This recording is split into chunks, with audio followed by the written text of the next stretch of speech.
صلاح الدین ایوبی ایک بزرگ سے ملاقات ہو گئی، بیت المقدس پر قبضہ تھا عیسائیوں کا، تو صلاح الدین بڑے پریشان تھے۔ بابا جی کہنے لگے پتر کیا ہوا؟ کہنے لگے حضور پتہ چلا ہے دشمن کے 2 بحری بیڑے اسلحہ لے کے آ رہے، مسلمان پہلے ہی کمزور ہیں، اور اب اگر 2 بحری بیڑے اور آ گئے تو حضور مسئلہ بن جائے گا۔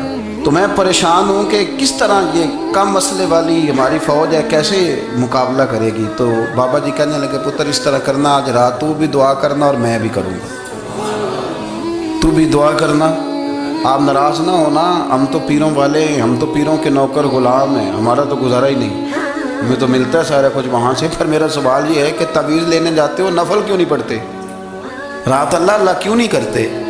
یہ بھی تو ہمارے بزرگوں کا ہی طریقہ ہے، انہوں نے تو ہمیں سکھایا ہے۔ صلاح الدین ایوبی سے بزرگوں نے کہا کہ رات آج نا اللہ اللہ کرنا، تو میں تیرے لیے دعا کروں گا، تو بھی دعا کرنا۔ تو بندہ جب دکھی ہوتا ہے تو سجدہ کرتا ہے، تو پھر ہی تو مصلی بھیگ جاتا ہے، پھر ہی تو مزہ آتا ہے۔ سکھی بندہ تو کعبے جا کے نہیں روتا، دکھی تھے، تکلیف تھی، تو سر رکھا سجدے میں تو تڑپ گئے۔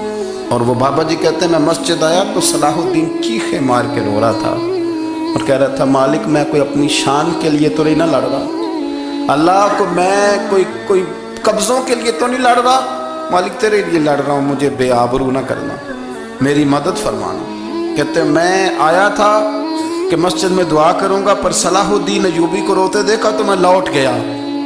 تو سویرے صلاح الدین ملے تو بڑے خوش تھے، میں نے کہا پتر کیا ہوا؟ کہنے لگے حضور وہ بحری بیڑے 2 آ رہے تھے نا اسلحہ لے کے، دونوں ڈوب گئے